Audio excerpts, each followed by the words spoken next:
Good evening. This is Jacob Hornberger, president of the Future of Freedom Foundation. Sorry, I'm a little bit late getting broadcasting here.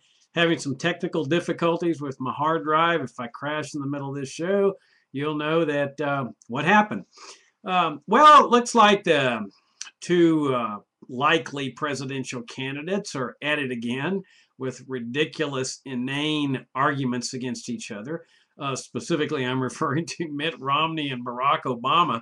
They're battling over again who's the better job creator in chief. And this is just absolutely so ridiculous that apparently the jobs records, the statistics are down or the same, they're not rising, whatever. And President Obama says, please, with the voters, please don't judge me on the short term. Apparently he means 3.5 years of short term.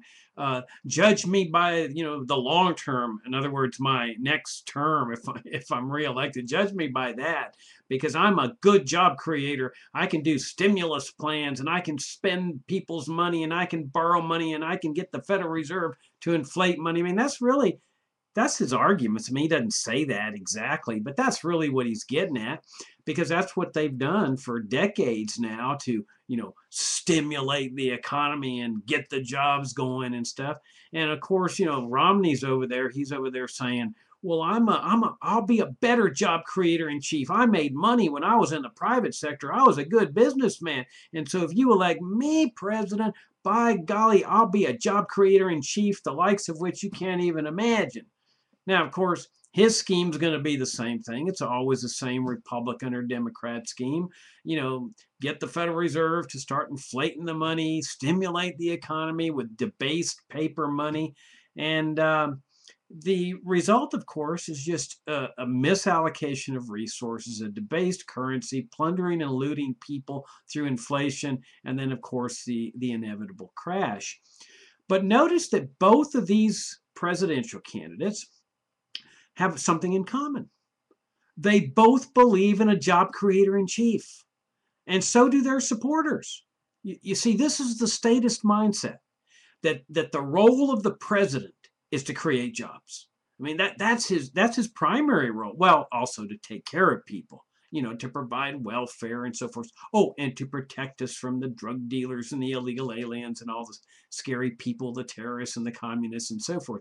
But one of his principal jobs in the mind of the statist is he should be the principal job creator in chief in the country. He should figure out ways to create jobs. This is inane. I mean, but it really reflects the statist mindset that the role of government is to create jobs. And they get so desperate sometimes that they do really weird things to create jobs. Like, they'll come up with some ridiculous public works project, which entails, for example, digging holes.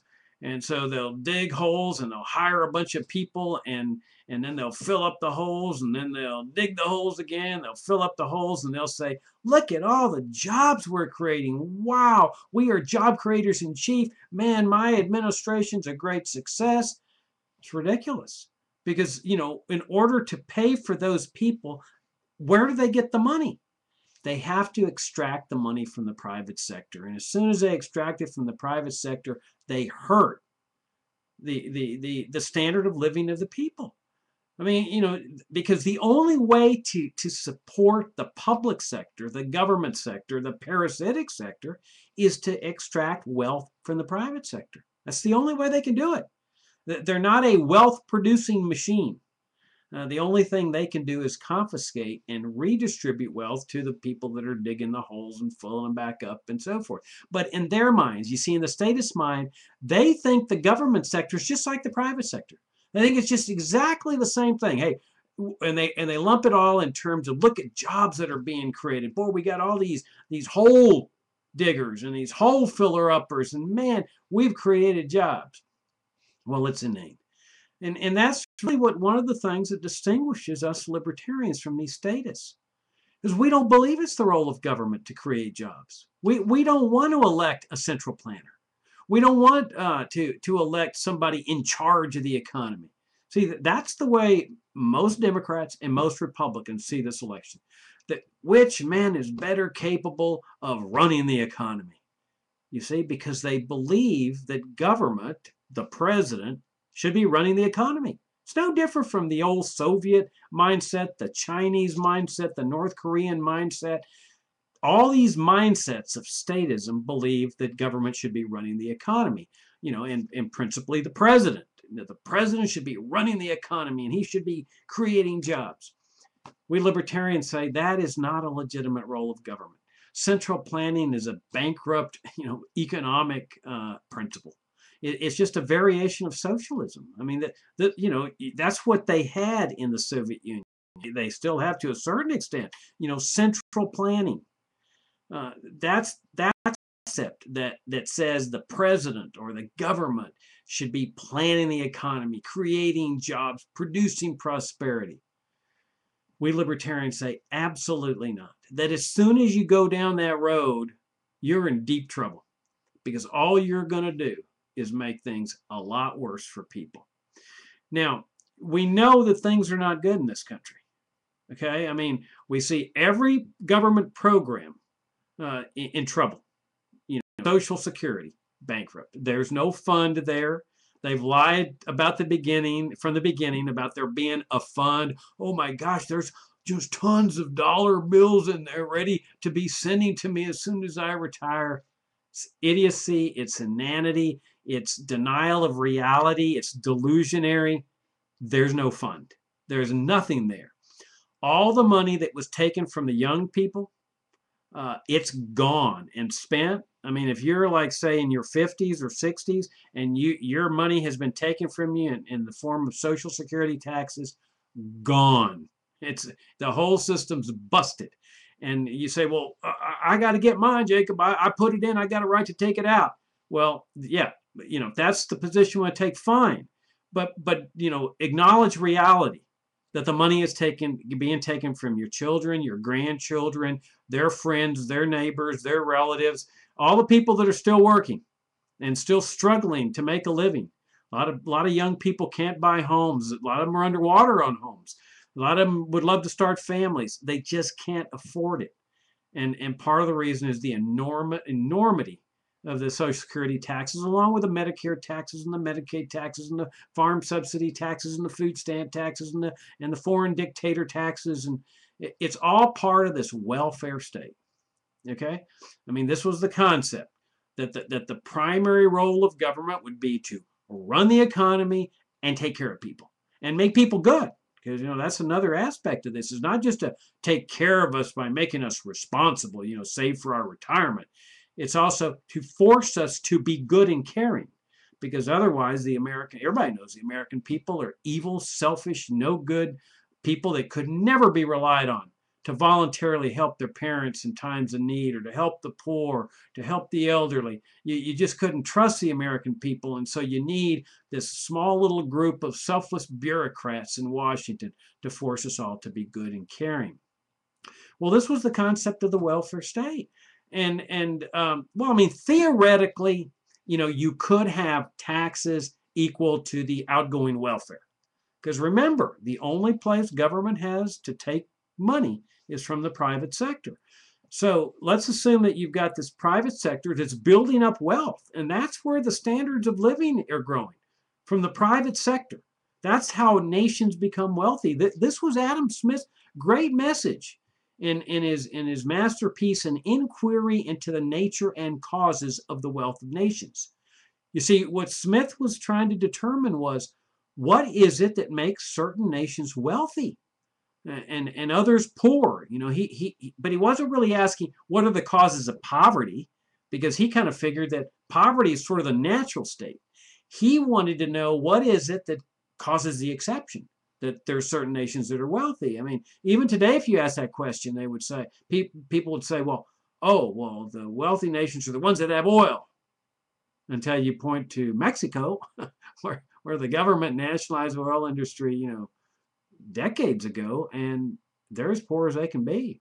Or Venezuela, it's got, huge amount of oil reserves and poor. And so that wasn't the answer Smith came up with. What Smith determined was that the wealth of a nation is determined by how much capital savings is being produced by the private sector. That is, by people just entering into mutually beneficial economic exchanges, trading with one another, accumulating wealth, engaging in enterprise, that they build up this capital, the savings that then they put in the bank, and then businesses say, hey, I need better equipment. I need more productive equipment. So they go to the bank and borrow this savings, which is real wealth. It's not just paper money, it's real wealth. And they buy the equipment, they buy a tractor, and they bring it back to the farm, and all of a sudden the workers on the farm are no longer having to use a hoe. They now have a tractor to plow the field and harvest the crop, and all of a sudden a lot more production, which creates wealth, which is good for consumers because they've got a lot more things now out on the market available for them, but it helps the workers too, because by increasing productivity, there's now more wealth to share in terms of higher wages. And no, you don't need to rely on the benevolence of the employer for that. You just rely on competition. Workers look around, they say, okay, what's he paying? What's he paying? And through the virtues of labor competition for labor, you get higher wages. But the only way you can have real wages rising in a society, not just inflationary wages, I mean like where somebody's income doubles and they can buy twice as much as they did before. The only way to do that is through the private sector. Well, that's essentially what was happening in the United States. I mean, throughout the 1800s, a lot of poverty in the beginning, but over generations, you start accumulating wealth. People start transferring it to their children. Their children build on that wealth, and it starts accumulating. You've got no income tax. You've got solid money, sound money, gold and silver coins, because they rejected paper money. The American people did for more than 100 years. So you got sound money, you got free enterprise, that no government regulations, no licensing permits for doctors and lawyers and shoe shiners and hairdressers and all the other garbage that they have, where you have to go to the government to get permission to work or to sustain your life through labor. They didn't have any of that. And they had open borders in terms of immigration. People could flood into American shores, and they were from all over the world. And they weren't coming for welfare because there was no welfare. They were coming to improve their lives and to sustain their lives. Well, all of a sudden, the statists in the late 1800s see this massive amount of wealth that's been produced in this country. And they get the idea that, hey, if we use government, we can take away that wealth from the wealthy. And we can give it to the poor. Well, the poor were doing great in terms of becoming wealthy, because a lot of the wealthy were the previous poor people that had been poor and they became wealthy. And the poor were flooding away from Asian shores, from European shores to come here with the chance of making it. I mean, the standard of living of everyone was soaring when you didn't have this confiscatory income tax welfare state system. But the statists said, oh gosh, they couldn't help themselves, driven by envy and covetousness and thinking, boy, I can be good with other people's money and I can force people to be good. Well, you didn't need to force the American people. I mean, there was more voluntary charity that mankind has ever seen. I mean, throughout the especially in late 1800s, I mean, there was voluntary organizations for this and for that. This is how the museums got built. This is how the opera houses got built. The universities got built. People were using their wealth to do things that they thought were important.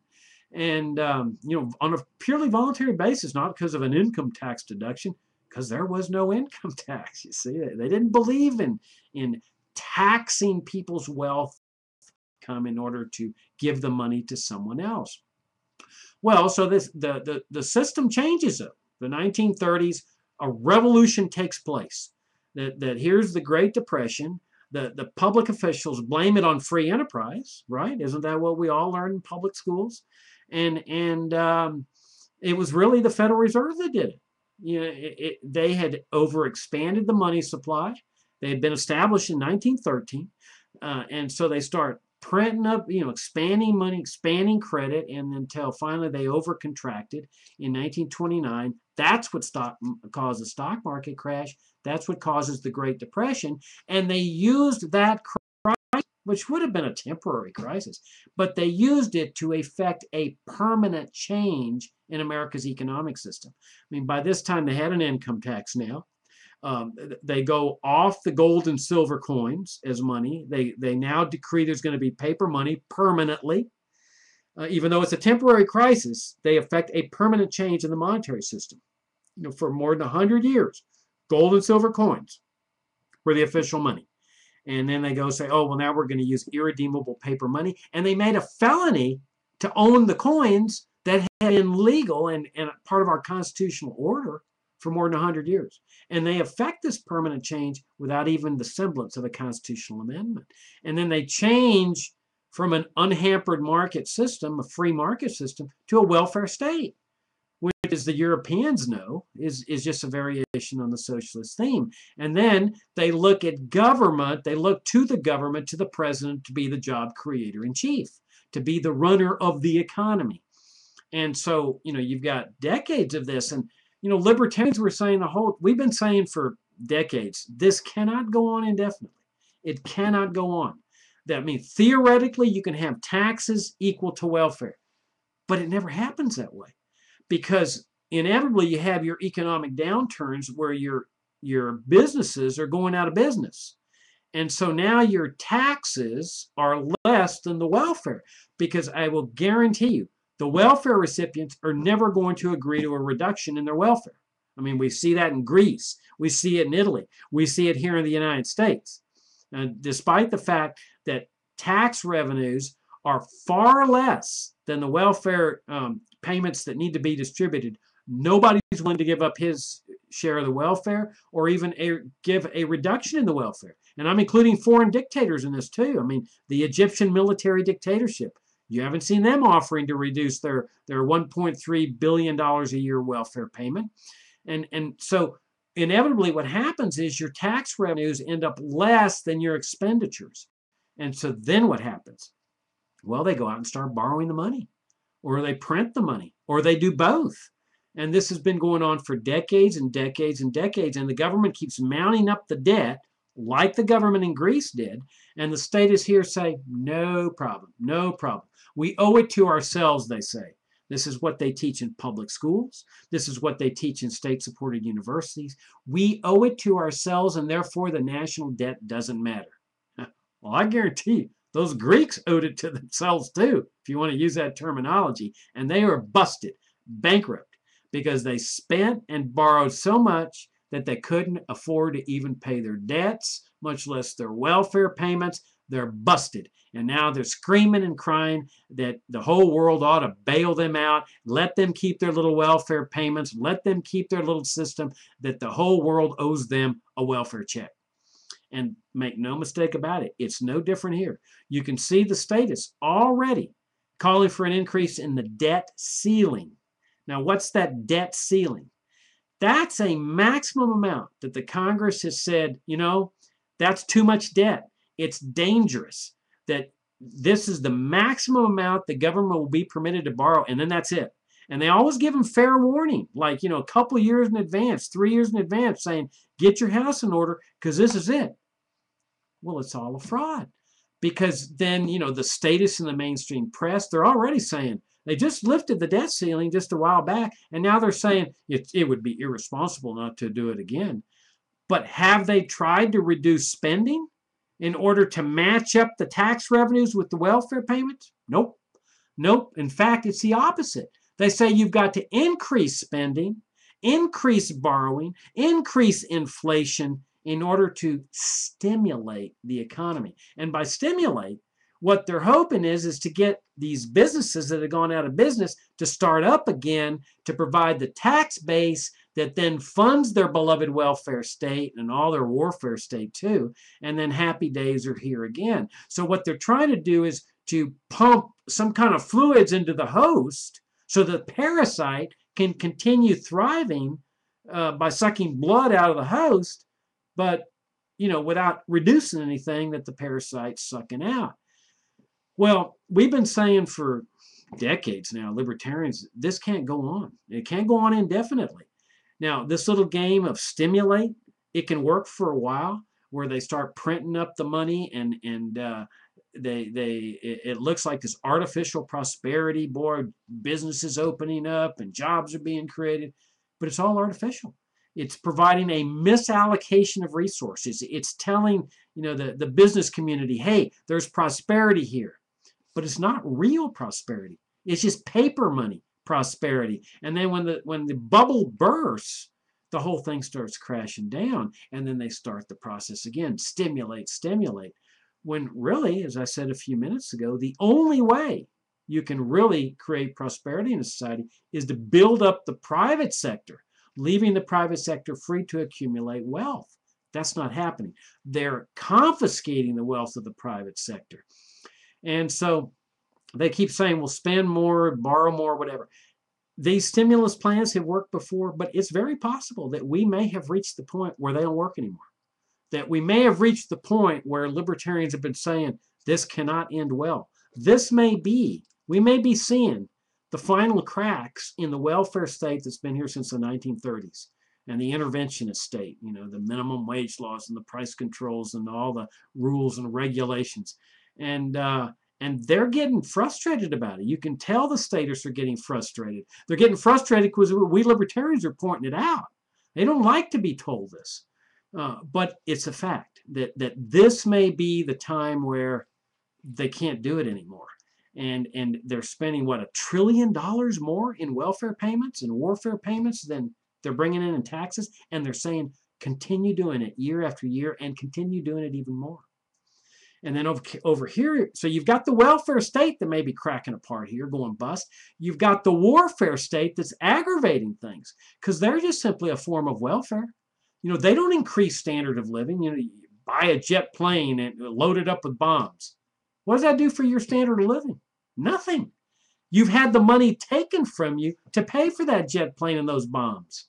I mean, it would be no different than if somebody took, a third of your savings and just went and destroyed it. I mean, it's no different. I mean, all these bases overseas and all these invasions and occupations, all this is confiscating wealth from the private sector to project force overseas. And we've all been taught, oh, no, America needs the projection of force. We need to be respected in the world. This is ludicrous. You see, because they have it all backwards. Right now, you've got the military and Secretary of State Clinton going abroad, making friends with people with their warships. An American warship has visited the harbor in Vietnam as a sign of friendship, and they want to make a partnership where they have a joint military base in partnership with each other. And, well, what it's all about is that they see China over there trading with people.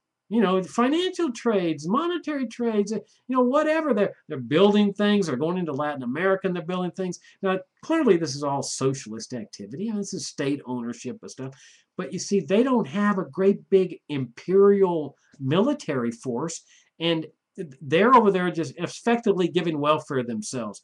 But the warfare state over here in the United States sees that as a giant threat. Oh my gosh, the rise of a rival that's over there buying people off with welfare and foreign aid and so forth.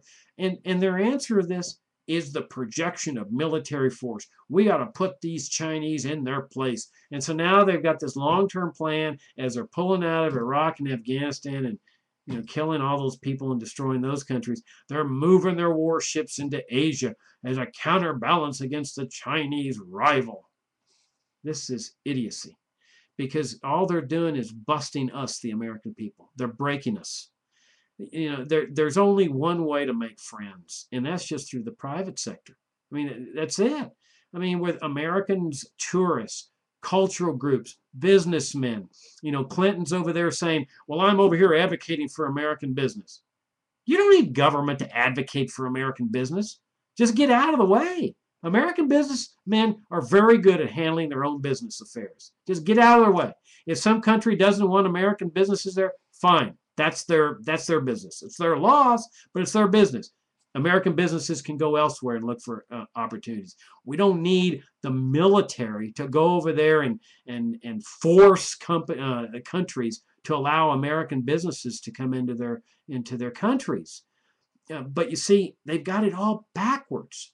That what we ought to do is bring back the military, close all those bases overseas, all that projection of force where people will respect us and love us when they see our warships and our soldiers. Nonsense. Close them down, dismantle them, put the soldiers in the private sector, and then just liberate the private sector.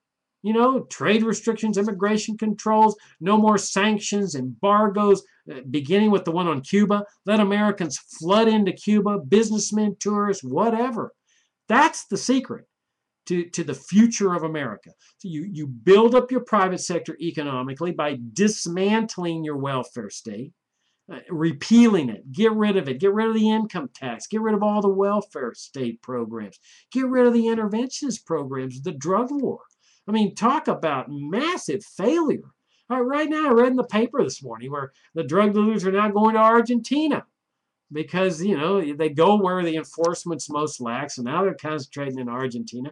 I mean, you know, they get all the troops over here in this country, so they just move. The drug dealers just move. I mean, this is inanity. And yet you still have states saying, oh, we can't end the drug war. My gosh, we're so dependent on it. Think of the jobs that'll be lost. Idiocy, economic idiocy, moral idiocy. And it's just busted. It's bankrupt. And it's the same with the warfare state. Look at Iraq. You know, they say it's a paradise there. It's no different than when Saddam Hussein was there. You got the torture. You got the killing of people resisting the regime. Aren't those the two things that Saddam was known for? You got a centrally planned economy. You got government-run economy. It's a basket case. You know, how many American families have been to Iraq for summer vacation? Zero. Not one single American family has gone to Iraq. I mean, the president flies in. He didn't go in, you know, the Capitol and to the cheers of people and stuff that he says he liberated and that the U.S. government liberated. He flies into a military base and flies out the next day. I mean, the same day. He won't dare spend the night there. And it's no different in Afghanistan. I mean, all those soldiers, they've died for nothing. They've lost limbs for nothing. Because a crooked, corrupt dictatorship, and that's what it is. It's an unelected dictatorship. That's what U.S. troops are fighting, dying, and killing for. And this nonsense of, oh, they're over there defending our freedoms. Really? How are they doing that? They're over there for, what, 11 years now? I mean, what does that have to do with, quote, my freedoms? I mean, all they're doing over there is propping up a dictator the same way that they were doing in South Vietnam during, you know, my generation when they were sending 58,000 American men to their deaths. And it's time we confront that. And yeah, I know in all the sports events they say, well, gosh, look at the troops that have lost their legs, and boy, they are the real heroes, and by golly, man, they have just done everything. They've made the ultimate sacrifice to defend our freedoms. Why don't they just tell the truth and said, they've made the ultimate sacrifice by dying or by losing their limbs for nothing, for the projection of force, for empire, for the military-industrial complex, to prop up a brutal dictatorship, a corrupt dictatorship. That's what Afghanistan is run by. It's no different from any other corrupt, brutal dictatorship. And you know, don't tell me that they've been elected. You know, when you're stuffing the ballot box, that's not an election. I mean, you know, a crooked election is no election at all. And so what we've got to do as libertarians is, again, we've got to keep fighting for the paradigm of liberty, a constitutional republic, which means no projection of force and all this empire junk. That's not what America was all about when she got founded. It was in resistance to empire that America got founded. We need to restore a constitutional republic to our land. And then over here on the domestic side, the whole system's cracking apart. The welfare state, the planned economy, the centrally run economy, the president is job creator in chief. It's busted. Morally busted, financially busted, economically busted. What we need to do is to restore that paradigm of economic liberty, where people are free to keep everything they own, everything they earn, goes into productive capital, standards of living to rise, and where your public sector is just minimalized, where you don't have this giant welfare empire, warfare empire. And so that's the debate. That's the challenge for our time. It's the paradigm of statism, endorsed by Democrats and Republicans, versus the paradigm of liberty in a constitutional republic that's endorsed by us libertarians. That's the show, and thank you very much for tuning in, and I look forward to seeing you next week. Good night.